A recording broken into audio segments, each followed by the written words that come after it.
Nosso estudo de hoje está no Evangelho de Marcos, capítulo 1, versículo 38. E ele lhes disse: vamos às aldeias vizinhas, porque para que eu ali também pregue, porque para isso vim. Emmanuel vem comentar na lição 38 do livro Caminho, Verdade e Vida, Pregações. Neste versículo de Marcos, Jesus declara ter vindo ao mundo para a pregação. Todavia, como a significação do conceito tem sido erroneamente interpretada, é razoável recordar que, com semelhante assertiva, o mestre incluía no ato de pregar todos os gestos sacrificiais de sua vida. Geralmente vemos na Terra a missão de ensinar muito desmoralizada. A ciência oficial dispõe de cátedras, a política possui tribunas, a religião fala de púlpitos, contudo os que ensinam, com exceções louváveis, quase sempre se caracterizam por dois modos diferentes de agir. Exibem certas atitudes quando pregam, adotam outras quando em atividade diária. Daí resulta a perturbação geral, porque os ouvintes se sentem à vontade para mudar a roupa do caráter. Toda dissertação moldada no bem é útil. Jesus veio ao mundo para isso, pregou a verdade em todos os lugares, fez discursos de renovação, comentou a necessidade do amor para a solução dos nossos problemas. No entanto, misturou palavras e testemunhos vivos desde a primeira manifestação de seu apostolado sublime até a cruz. Por pregação, portanto, o Mestre entendia igualmente os sacrifícios da vida. Enviando-nos divino ensinamento nesse sentido, conta-nos o Evangelho que o Mestre vestiu uma túnica sem costura na hora suprema do Calvário. Me lembro de uma vez, não me lembro em que circunstância, mas de um conto, em que os discípulos falando assim, vamos até ali pregar o Evangelho. Se for necessário, façamos uso da palavra. E aquilo me colocou para pensar, porque o ensinamento que está por trás disso é profundo, né? Só se precisar, façamos uso da palavra. Se prega muito mais o Evangelho através dos nossos exemplos, do nosso comportamento. Mas a gente faz algumas observações com relação a essa lição de hoje.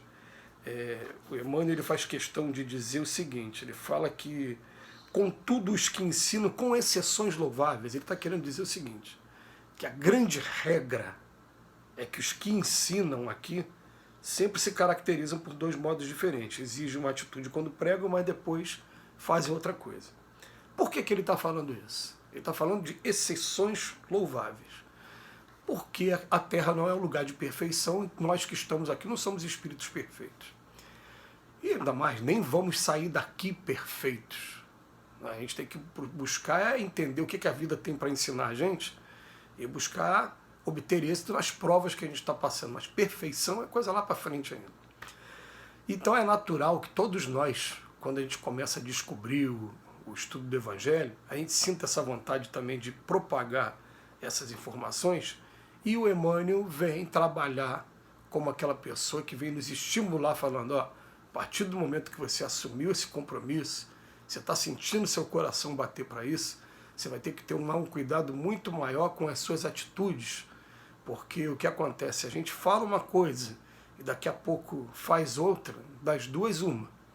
Ou você vai fazer com que quem está te ouvindo se decepcione muito e se afaste, ou o pior, você vai fazer com que aquela pessoa que está te ouvindo comece a achar que é natural o teu comportamento e também adote aquele comportamento, já que você está na posição de quem está estudando, de quem está procurando, né, a intuição dos bons espíritos e está trazendo essas informações, ele vai começar a achar que essa conduta sua está certa.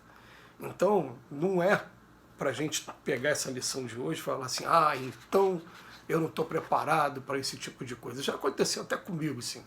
Já aconteceu comigo de uma determinada atividade específica na minha casa espírita, eu virar para os meus amigos lá e falar, eu não me considero em condições morais de estar abraçando essa tarefa aqui não.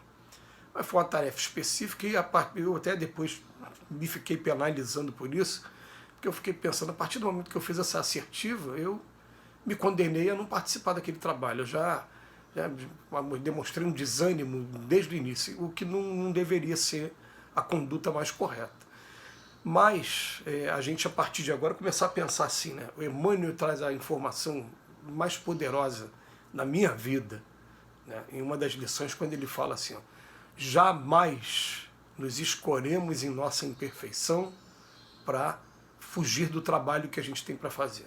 Essa coisa de dizer, eu não sou perfeito para fazer. Não, a gente tem que começar a fazer. Quando a gente começa a fazer, a gente vai começar a agradecer a Deus e até pedir para Ele que com muito mais frequência a gente tenha acesso a textos como esse, que vem chamar a atenção para a gente de que pregar não é apenas utilizar a palavra. Pregar é realmente você estar a cada dia sendo testado e, mesmo que esteja tendo alguns escorregões ali, outros ali, você está reconhecendo.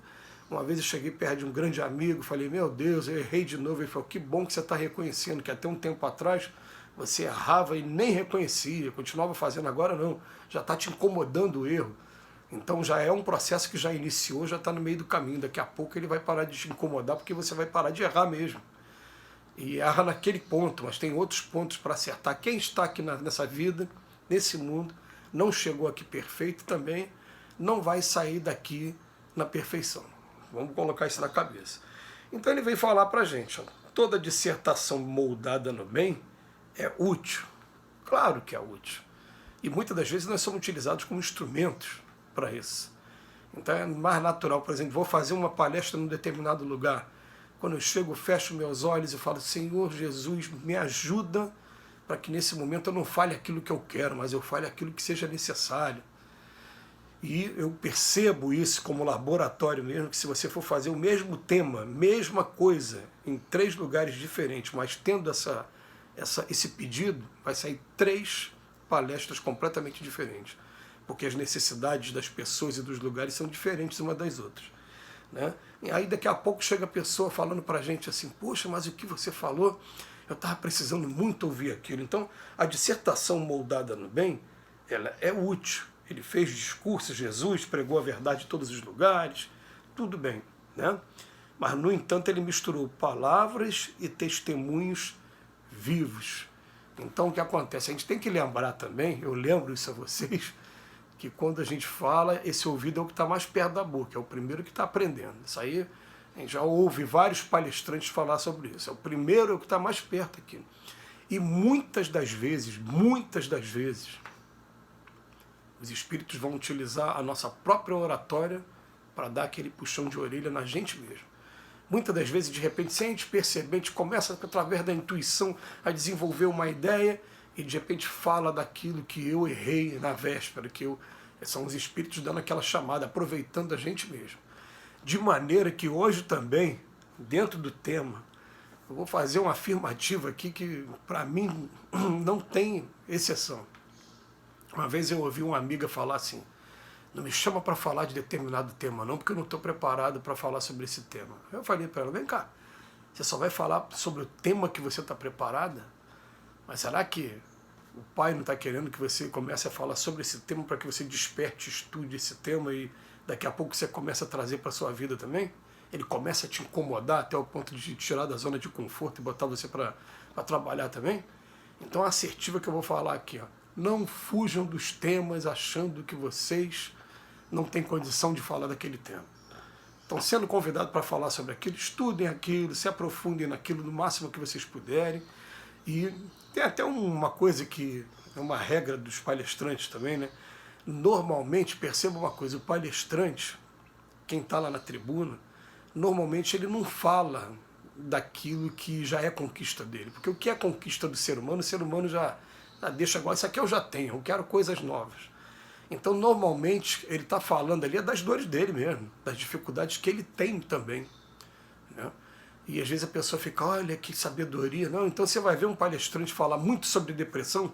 Por que ele está falando muito sobre depressão? Porque ele luta contra a depressão, então ele tem mais informações, por isso que ele está falando daquele jeito. O outro vai falar muito sobre sensualidade, o outro vai falar muito sobre vício. É porque ele tem isso dentro dele, ele está estudando com mais afinco, por isso, naturalmente, ele vai trazer muito mais informações. Agora ele vai falar sobre uma coisa que ele já conquistou, ele vai falar de uma maneira simples, simplória, você vai falar, é só isso.